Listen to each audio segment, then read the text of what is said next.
9 अगस्त 2024 की सुबह के तकरीबन 10 बजे का समय था। कोलकाता के आरजी कर मेडिकल कॉलेज हॉस्पिटल से एक फोन कॉल आया। फोन कॉल उठाने वाले व्यक्ति की आवाज में घबराहट साफ झलक रही थी। फोन के दूसरी तरफ से आवाज आई, क्या आप लेडी डॉक्टर के पिताजी बात कर रहे हैं? तब उन्होंने हाँ में जवाब दिया। इसके बाद सामने वाले की बात सुनकर उस पिता के पैरों तले से जमीन खिसक गई। उसने कहा, जितनी जल्दी हो सके आप अस्पताल पहुंचिए, आपकी बेटी की तबीयत बहुत ज्यादा खराब है। पिता को इस खबर पर यकीन नहीं हुआ। उनकी बेटी, जो एक समर्पित डॉक्टर थी, रात में बिल्कुल ठीक थी। अचानक से उसे ऐसा क्या हो गया? वह कुछ पूछ पाते इससे पहले ही फोन कट गया। पिता ने घबराहट में दोबारा फोन कॉल किया और लड़खड़ाती हुई आवाज में पूछा, मेरी बेटी को क्या हुआ है? उधर से जवाब मिला, साहब, आपकी बेटी ने अपनी जीवन लीला समाप्त कर ली है। यह शब्द सुनते ही पिता की आंखों में आंसू उमड़ आए। उनकी बेटी, जो हमेशा मुस्कुराती रहती थी, जिसने हर दिन न जाने कितने मरीजों को नया जीवन दिया, वह अब इस दुनिया में नहीं रही। बेटी की खबर सुनते ही माँ भी फूट फूट कर रोने लगी। वो टूट चुके थे, लेकिन अब बिना देरी किए दोनों अस्पताल की ओर रवाना हुए। लेकिन उन्हें नहीं पता था कि जब तक वे अस्पताल पहुंचेंगे, यह खबर पूरे शहर में आग की तरह फैल चुकी होगी। अस्पताल के बाहर भीड़ का जमावड़ा शुरू हो चुका था। हर कोई हैरान था, गुस्से में था। ऐसा कैसे हो सकता है? वह कौन था जिसने इस निर्दोष डॉक्टर की जान ली? और सबसे बड़ी बात, क्यों? इस बीच न केवल डॉक्टर और नर्सें, बल्कि आम जनता भी सड़कों पर उतर आई। हर किसी की एक ही मांग थी, सीबीआई जांच और जस्टिस।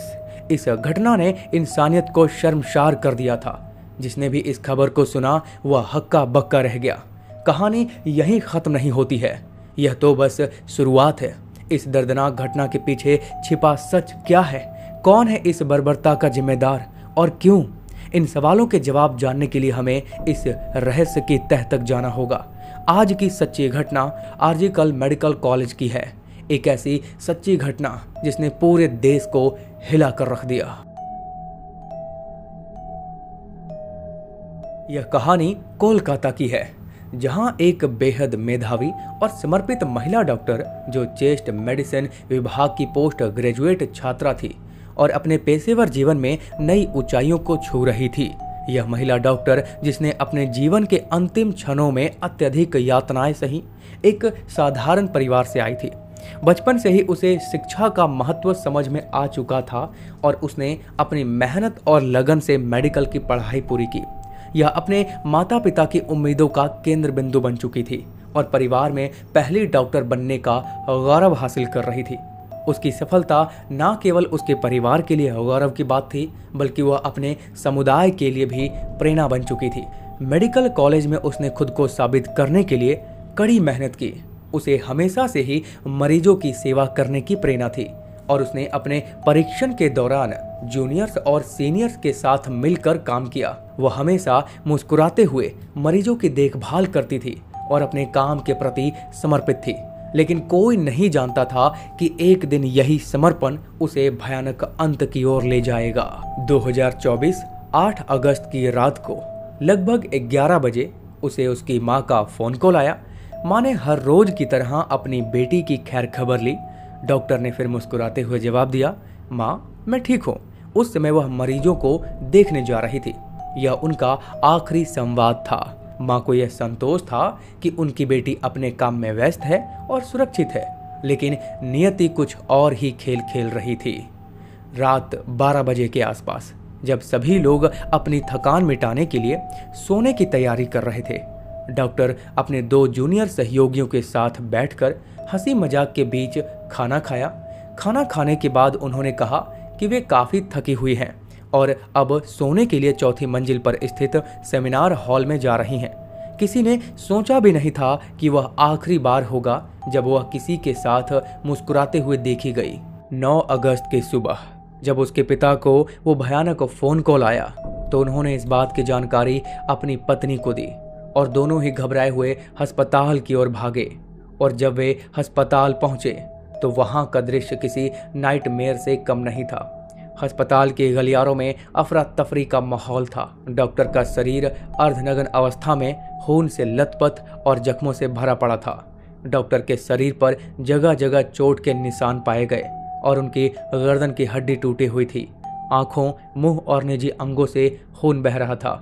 यह कोई साधारण मौत नहीं थी, बल्कि बर्बरता की सारी हदें पार की जा चुकी थी। बेटी की हालत को देखकर पिता और माँ दोनों टूट जाते हैं और अब कहने सुनने को कोई शब्द ही नहीं बचता।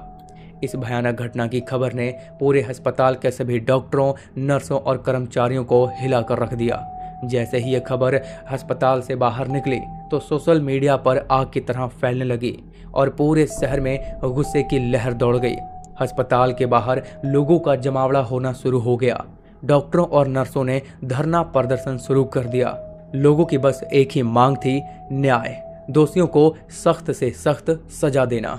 बढ़ते दबाव के चलते इस मामले की जांच बहुत तेजी से शुरू हुई। जांच अधिकारियों ने मामले की जांच शुरू की, लेकिन शुरुआत में अस्पताल प्रशासन ने इसे एक हत्या के रूप में पेश करने की कोशिश की थी। हालांकि घटनास्थल की स्थिति, महिला डॉक्टर के शरीर पर गहरे घाव और उसकी टूटी हुई गर्दन की हड्डी, यह सभी संकेत देते थे कि यह मामला साधारण तो बिल्कुल भी नहीं है, जो कि पोस्टमार्टम की रिपोर्ट ने साबित कर ही दिया था। जैसे जैसे मामला आगे बढ़ा, राजनीतिक नेताओं और सामाजिक संगठनों ने भी इस मामले पर दुख जताया। यह घटना केवल एक परिवार का दर्द नहीं, बल्कि पूरे समाज का सवाल बन गई थी। ममता बनर्जी की सरकार भी इस मामले को लेकर दबाव में आ गई थी। खैर, जांच के दौरान सेमिनार हॉल के पास के सीसीटीवी फुटेज खंगाले गए। इसमें कुछ संदिग्ध गतिविधियां देखी गई। जांच के दौरान संजय राय नामक एक व्यक्ति सामने आया, जो पुलिस कल्याण बोर्ड में सहायक के रूप में कार्य करता था। वह अक्सर अस्पताल में आता जाता था और उसे संदेह की निगाहों से अब देखा जाने लगा। उसी जांच के दौरान पुलिस को सेमिनार हॉल के पास एक ब्लूटूथ डिवाइस मिला। पुलिस ने जब उसका ब्लूटूथ डिवाइस चेक किया, जो कि बुरी हालत में टूटा हुआ था, यह डिवाइस संजय राय का निकला। फिर उसे तुरंत हिरासत में लिया गया। अब संजय राय का इतिहास और उसकी गतिविधियां किसी से छिपी नहीं हुई थी। उसने कई शादियां की थी और हर बार जब उसका मन भर जाता था तो वह अपनी पत्नी को छोड़ देता था। उसकी एक पत्नी की संदिग्ध परिस्थितियों में मौत भी हुई थी, लेकिन उस समय किसी ने इसकी शिकायत नहीं की थी और वह खुद को एक पुलिस वाला बताता था। जांच के दौरान पुलिस को कई चुनौतियों का सामना करना पड़ा। संजय राय की गिरफ्तारी के बाद उसने पहले तो किसी भी अपराध को स्वीकार नहीं किया, लेकिन बाद में जब उसे कड़ी पूछताछ का सामना करना पड़ा तो उसने अपने अपराधों को कबूल कर लिया। 8 अगस्त की रात संजय राय ने शराब के नशे में धुत होकर उस महिला डॉक्टर पर हमला किया। उसने पहले उसे बुरी तरीके से मारा, फिर उसके साथ दुष्कर्म किया और अंत में उसकी जीवन लीला समाप्त कर दी। उसके शरीर पर जगह जगह गहरे घाव के निशान पाए गए, जो इस बात का सबूत थे कि उसने कितनी क्रूरता के साथ महिला डॉक्टर पर हमला किया था। पुलिस ने उसके मोबाइल को भी जब्त किया और उसमें कई आपत्तिजनक वीडियो भी पाए गए, जो उसके अपराधी होने के और भी पुख्ता सबूत थे। फिर पुलिस ने संजय राय के खिलाफ भारतीय न्याय संहिता की धारा 64 और धारा 103 के तहत मामला दर्ज किया और सियालदह अदालत में उसे पेश किया, जहां पर उसे 23 अगस्त तक पुलिस रिमांड में रखे जाने की मंजूरी मिली। बाकी अभी यह मामला चल ही रहा है, तो हो सकता है कि उसमें अभी और भी नए खुलासे हो जाएं, जो कि मैंने आप सभी के कहने पर ही इस केस को इन्वेस्टिगेशन के दौरान ही कवर किया। इस घटना ने हमें यह सोचने पर मजबूर कर दिया है कि हमारा समाज किस दिशा में जा रहा है। इस घटना ने हमें यह भी सिखाया कि समाज में महिलाओं की सुरक्षा के लिए केवल कानून ही नहीं, बल्कि समाज की सोच और जागरूकता भी महत्वपूर्ण है।